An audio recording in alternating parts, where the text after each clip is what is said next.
Atenção, está no ar a Rádio Libertadora. Começa agora o Hoje na História de Ópera Mundi. Johnson City, Texas, 1973. Morre o ex-presidente dos Estados Unidos, Lyndon Johnson.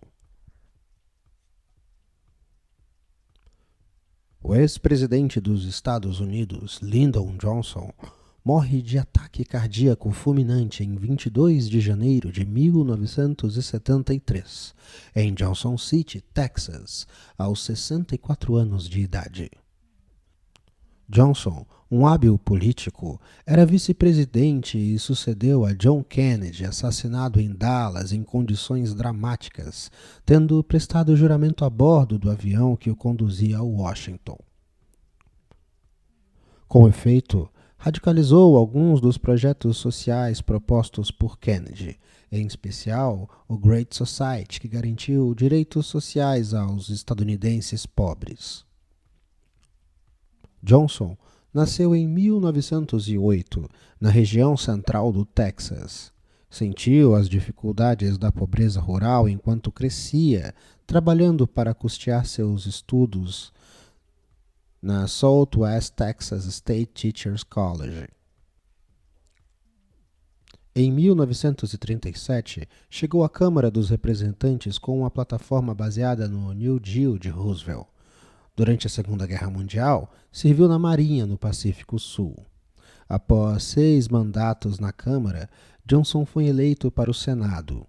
Em 1954, tornou-se líder da maioria democrata. Foi eleito vice-presidente na chapa de Kennedy em 1960. Ao assumir a presidência em 1963, pediu ao país a construção de uma grande sociedade, um local onde o significado da vida do homem se equipare às maravilhas do trabalho do homem, em alusão à fase de enorme conforto material que os Estados Unidos atravessavam no período. Em seus primeiros anos de governo, Johnson conseguiu aprovar alguns importantes projetos sociais, mas, ao mesmo tempo, aumentou consideravelmente a presença militar estadunidense no Vietnã. Johnson obteve uma esmagadora vitória nas eleições presidenciais de 1964, quando esmagou o republicano Goldwater. Sua principal bandeira era o projeto Great Society, que se tornou sua agenda para o Congresso em janeiro de 65. O programa defendia ajuda à educação, ataque à doença, o Medicare, atendimento de saúde para maiores de 65 anos, reforma urbana, embelezamento, conservação e desenvolvimento de regiões depreciadas. Uma luta em grande escala contra a pobreza, controle e prevenção do crime e da delinquência e remoção dos obstáculos ao direito de voto. Sobre o governo Johnson, o país avançou na exploração do espaço. Quando 3 astronautas orbitaram com sucesso a Lua em dezembro de 1968, Johnson os cumprimentou. "Vocês levaram todos nós, de todo o mundo, a uma nova era." Mas as crises ganharam força a partir de 65.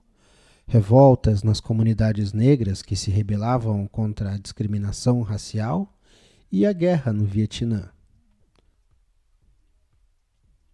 A controvérsia em torno da guerra se tornou aguda no final de março de 68, tendo o presidente decidido limitar o bombardeio ao Vietnã do Norte para poder dar início às negociações.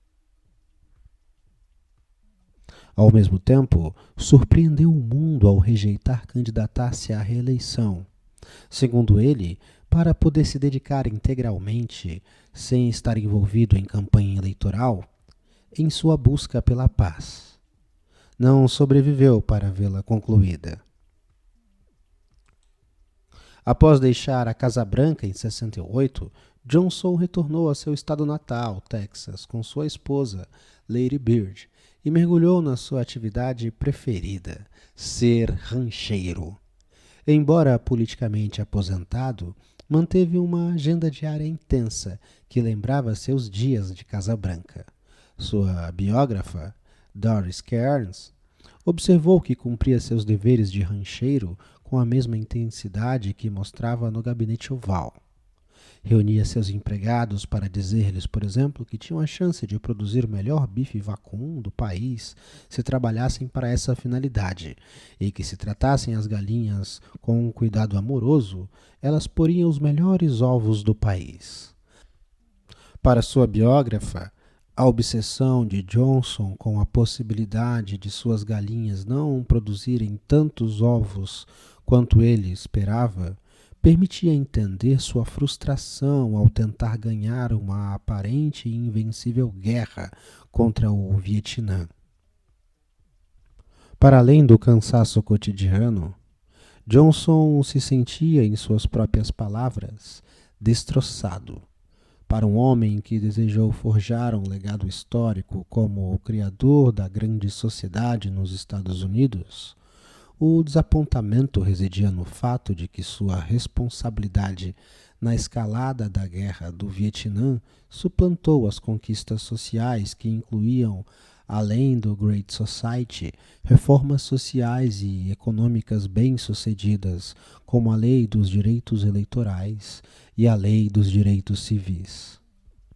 As grandes manifestações populares contra a Guerra do Vietnã e as críticas à obstinação de Johnson em prosseguir na escalada militar perseguiram-no até depois do término do mandato e mesmo até seu túmulo. No dia da solenidade da segunda posse de Nixon, Johnson assistiu amargurado ao presidente anunciar o desmantelamento de muitos dos seus programas sociais do Great Society e, no dia seguinte, um cessar-fogo no Vietnã. Conta-se que Johnson manifestou a amigos que se a grande sociedade morrer, eu também morrerei. No dia seguinte, enquanto Lady Bird e as filhas estavam em Austin, Johnson sofre um ataque cardíaco fatal em seu rancho em Johnson City. Hoje na história. Texto original Max Altman. Narração José Igor. Edição Laila Manuelli. Você já fez uma assinatura solidária de Opera Mundi? Com 70 centavos por dia, você ajuda a imprensa independente e combativa.